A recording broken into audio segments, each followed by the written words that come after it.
Hey, RJ Helms here, and we're back with episode 4 of our Let's Play OpenTTD series.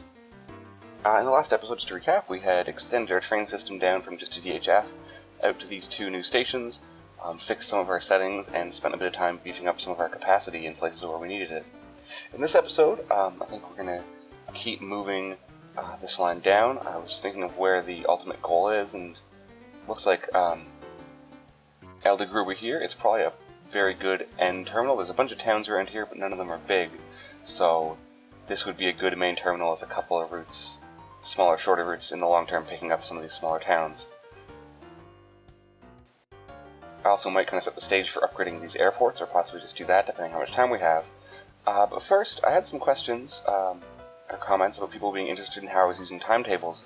One thing that was pointed out was that the wiki, the OpenTTD wiki article on timetables is pretty out of date and doesn't seem to explain how the auto separation feature works, and that's a key to the effective use of timetables for kind of staying sane and being able to manage it. So I was going to set up a couple of bus routes to these three towns, and we can look in a bit more detail about how I'm setting up timetables while we do that.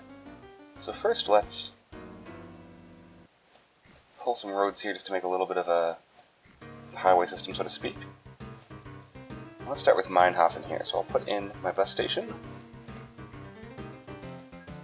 and a depot and choose a bus. In this case, the bus I'm going to go for is going to be one based on maximum speed, highest maximum speed, of course. So this Foster Pioneer bus is a perfect candidate.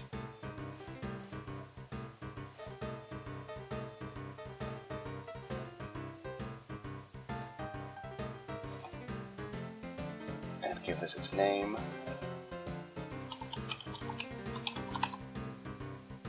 Set up the group.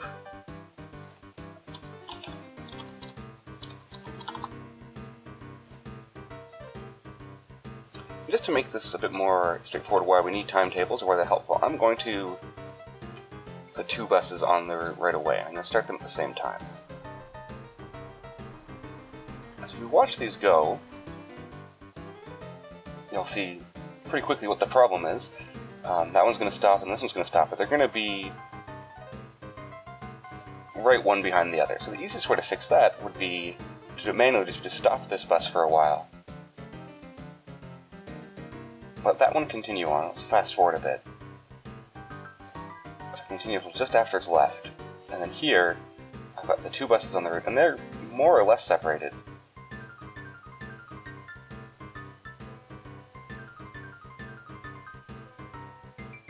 And that'll work well enough. But if I want to add a third bus or a fourth bus, or one of them gets caught waiting at a station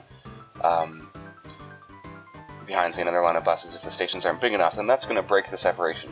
And the reason why you want the separation is because of your station rating. If I click on the station rather than the town, your rating here is based on a number of factors. It's based on how long passengers have to wait at the station. It's based on the age and speed of the last vehicle that arrived, but it's also based on the time since the last vehicle did arrive. So if they start getting bunched up, you'll see that your station rating isn't as optimal as it could be, because you might have, for example, going several months without any vehicles arriving at a station, causing the rating to fall, and then they all come at once, causing the station to rise a bit. But you want to have, ideally, consistently vehicles arriving at the station. And so the way you can maximize your station rating for any given number of vehicles is by ensuring that the vehicles are evenly separated. And so timetabling is basically an effective way to do that. So I go to the timetable and I autofill. Because these vehicles share orders, they also will share timetables. The timetables and the orders are actually kind of the same thing, just a different way of looking at it. So if I set this one to autofill, and just fast forward until it is full,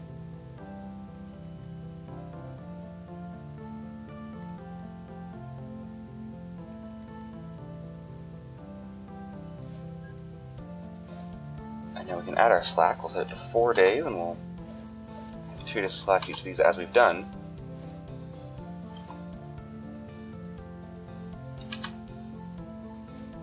Now you can see this one has the exact same timetable, and that's perfect. So how I can enforce the separation is by using the start date here. So I can set a start date for the vehicle, and I set for 1, and that, see, this one shows the timetable will start on a given date. And then I can do that manually. For this one I could say, have it start some number of days later, but that's not necessary because there is the auto separation feature, which is a bit of a hidden feature. I don't know if it's actually well documented anywhere. I only know about this because I've been around playing OpenTTD since before it existed. But if I go to here and I go start date and I hold down Control, it's kind of pointed out here. Control click sets the starting point of this timetable and distributes all vehicles sharing this order evenly based on their relative order, which is a little bit cryptic, but if I set this one, you can see, so I set that to start on May 28th, causing it to arrive early, and this one is starting on June 25th. So because there's 2 vehicles that are sharing this set of orders, and the route's 57 days apart, they've been set to be half of that time, or just under 30 days apart. And now, even if they're early or late or anything, a vehicle gets held up for any reason, these two will maintain that separation perfectly. And you can actually see a bit of, in this case, they should actually start. Yes, they're leaving the stations at the exact same time. These two are perfectly in sync. And just that way, I'm able to maximize my station rating for the number of vehicles I have. With 1 vehicle, it doesn't matter, but with 2 or 3, it's just a way to optimize the efficiency of the number of vehicles you have for your station rating. It's not mandatory for every cargo. It's actually never mandatory at all. For just straight up freight, it tends not to be terribly useful. In those cases, you can often just go with using wait for a full load, and you don't have to worry so much about timetabling. For example, if you had a coal mine and you're taking cargo to a power station, you'd want them set to full load the cargo, and try to have enough trains on your route, enough vehicles en route that there's always exactly 1 train waiting to load, and that will absolutely maximize your station rating. But for passengers, because the value for passengers drops off pretty quickly as they take longer and longer to be delivered, having a station waiting for a full load, or vehicle waiting for a full load, isn't very practical. And so that's the timetabling and even separation is a good compromise to keep your station rating up, and thus keep your amount of cargo delivered and your profits up, without having to go all the way into to full loads or other sort of ways to accomplish those goals. So I'm going to do the same thing in these 2 towns. And we'll get back on our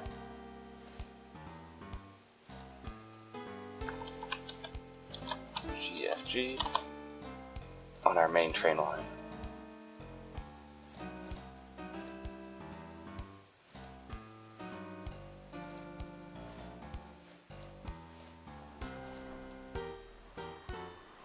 I didn't pin that.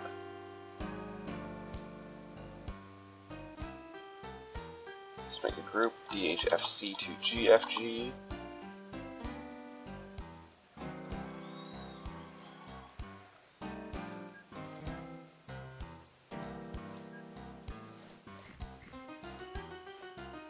I'll make sure I've got good routes, good loops here for these things to efficiently be able to escape the town.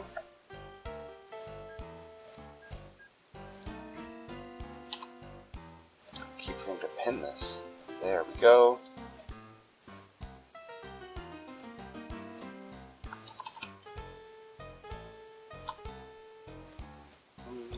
LFG, sure.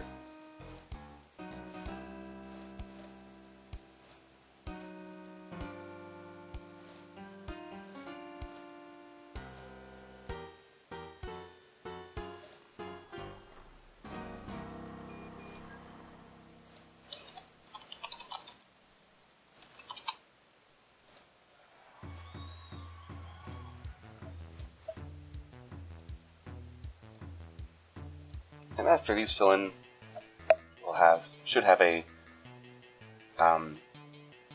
effective increase in service, and that will help us increase the demand coming into this station here, because all 3 of these stations will be able to feed into this train station.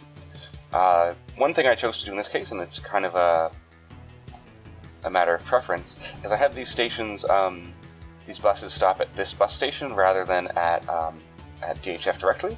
There's kind of advantages to doing it both ways. The reason I chose to do this was because these two stations are so close together, it'd be pretty trivial to, if this route between the two starts getting saturated, just to add more buses.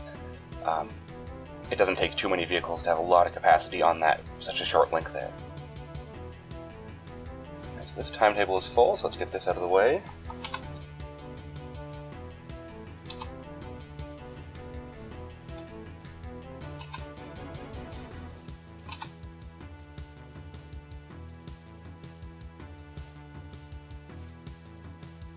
It looks like I'm going to need more bus space here. You can see this one was actually stuck waiting behind that one, and that's far from ideal.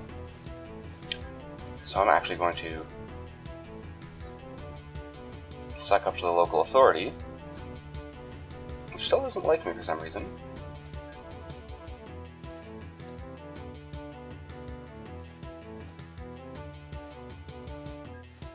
I'm going to want to get all the way to Goodyear, because I'm planning to tear down some buildings.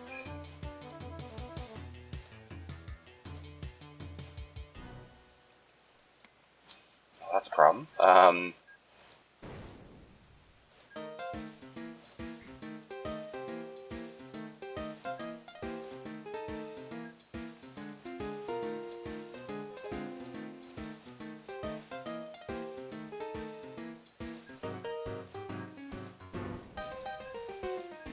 There we go, and now I've just been able to increase the capacity of the station because there's now 4 routes using it. So I can add my slack here. I'm only going to add 1 day here, because it did look like that vehicle was stuck waiting before it left. So that's just a bit of a look at how I use timetables in a bit more detail. These are going to need more capacity, but I'll come back and do that later. So let's pay off our loan just to keep our debt down and start thinking about where we want to expand to.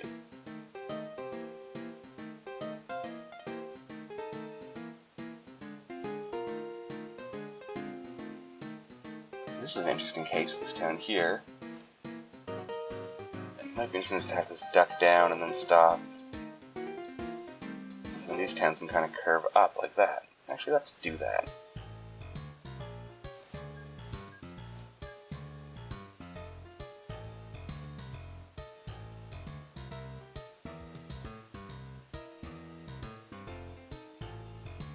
I'm not sure where I want to put this. It's kind of awkward. I'm going to put it out there, and the reason I'm putting it there is so I have... Actually, no, never mind. I'm going to put it right there and just take out some of this river. Oh, as and when I have the cash to build a bus station right here.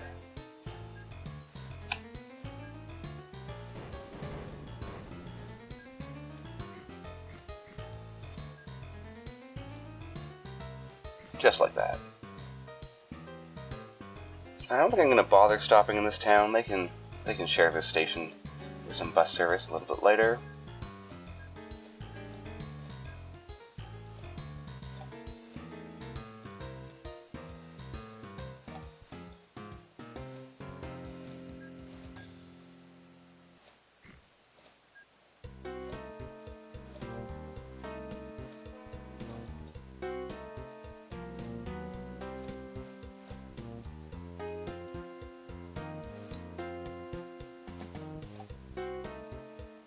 So here you can see I did a turn that is tightest radius 5 tiles long.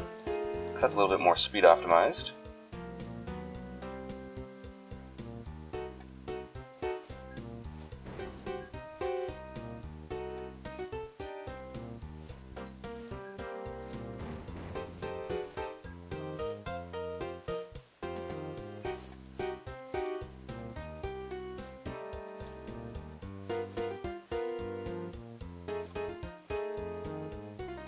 And perfect. There's just enough room before this hill to put that in as well.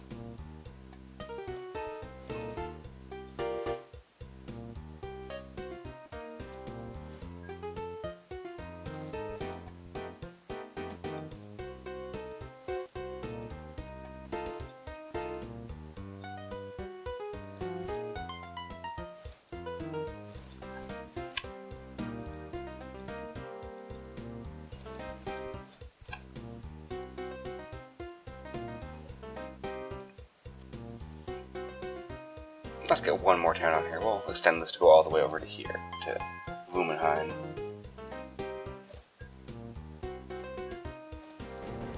Oh, this town's gonna be mad at me.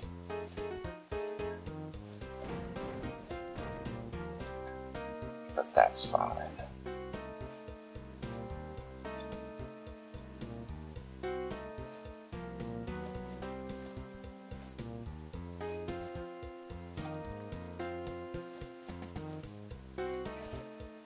So this is going to be a case where there actually is going to be a bit of a speed optimization problem. For example, a train that's on this platform wants to head this way, so you have to go down there and up that. So I can already see here, I'm going to want to improve that later.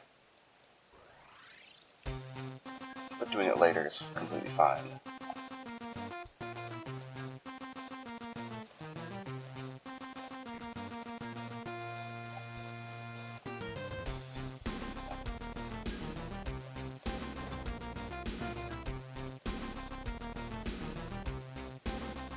One more tile back. Actually, no. This one would be 5 tiles long.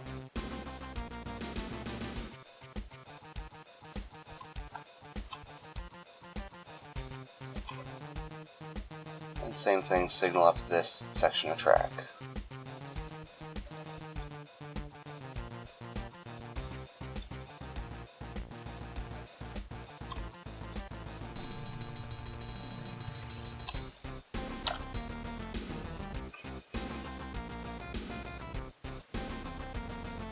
I need to give these guys descriptive names. So this is going to be PMW, sure, and this will be WMM, sounds good. So now to this one, I need to modify the route.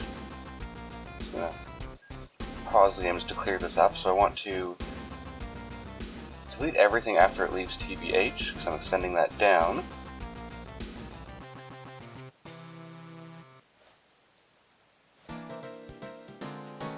And then add a full complement of stops on the way back. That's perfect. I'm going to clear this timetable.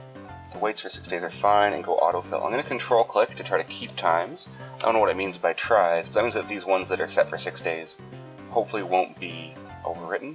And once again, I am setting my timetable based on the slowest train on my route, which is train 1. That's of course not a consideration if you only have one type of train on your route, but in this case I have a couple more.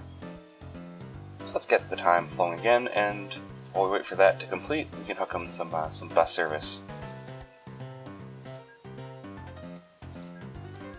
to these towns. So that only covers that. I think it's another circular route with 4 stops could be exactly what I want here. Say one there.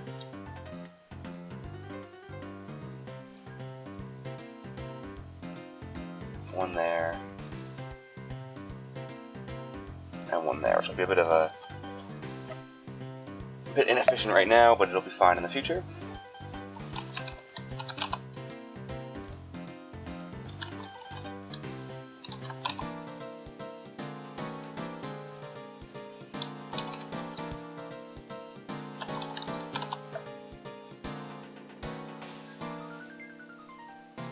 Put in a depot somewhere here, sure, that's fine.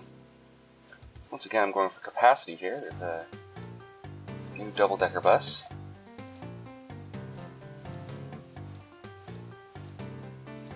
Get a nice circular route.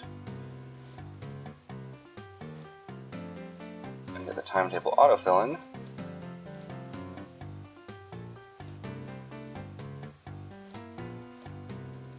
Get that started. Make the local PNW group.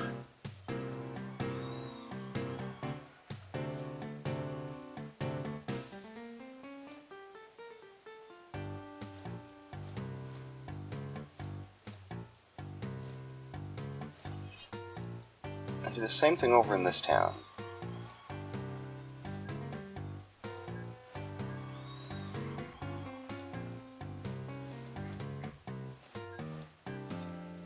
So I've offended the local authority here, but that's not surprising, nor is it a problem.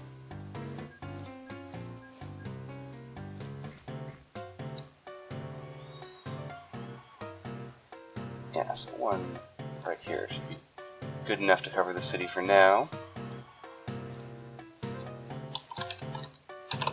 WMM Central.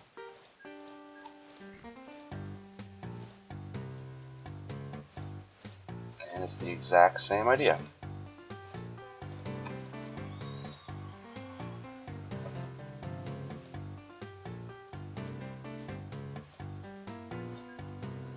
Make my local WMM group.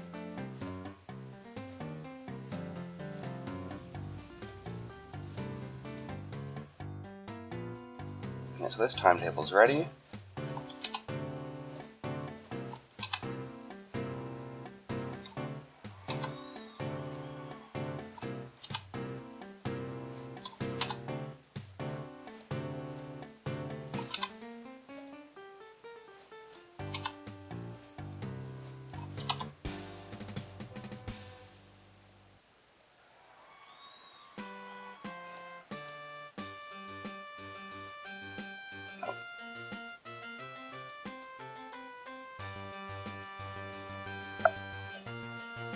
And while we wait for these two to fill in, I'll probably call the episode after they're done.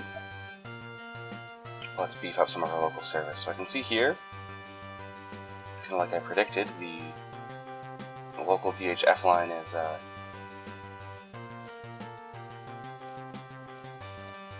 now overloaded. So I'm going to use these new higher capacity buses.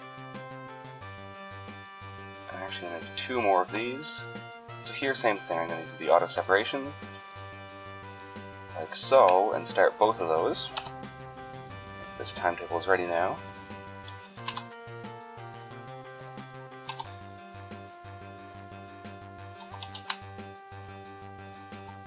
I'm going to want more trains on this line, but I'll wait till this timetable is full before I start adding them.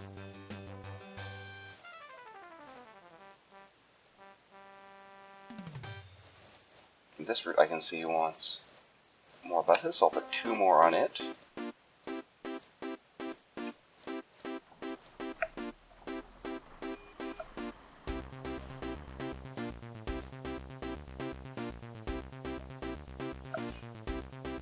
And this one, I'm also going to put 2 more on.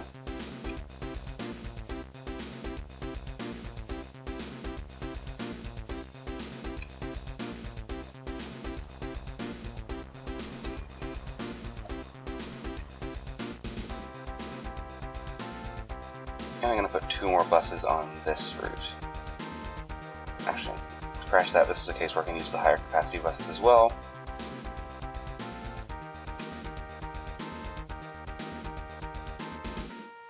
I don't know what you meant by that. Let's try this again. Oh, because I already populated with orders, because sometimes that happens. I think it's because the vehicle 31 that existed before was in the exact same depot and was the kind of same category vehicle, so it knew that I could. That's what I intended to do, but it's something to watch out for. Is this that kind of vehicle? Yep, that is. Okay, and it's in my group, that's convenient. Same thing, set my start dates, and get these guys started.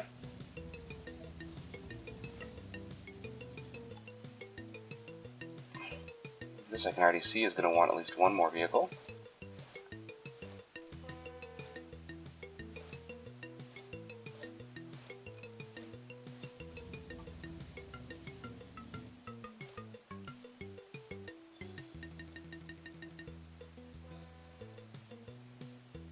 I'm going to want 1 more up here. So same thing, I'm going to use the new double-decker bus.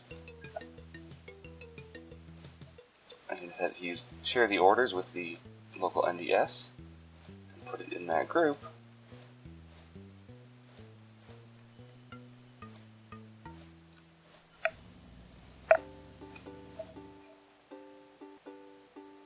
So now I do have a mixture of vehicles on this route and a couple others. That's not necessarily perfect, but it's not the end of the world.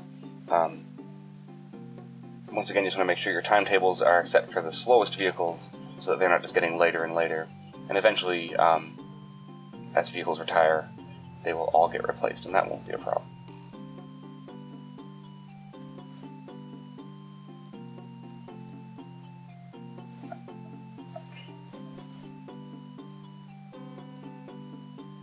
So this timetable is taking a bit longer than I thought it would to fill, so I'm actually going to do that in between episodes. I'm going to end this here, and I'll, in between episodes, sort of this timetable, and I'll be back when that is done.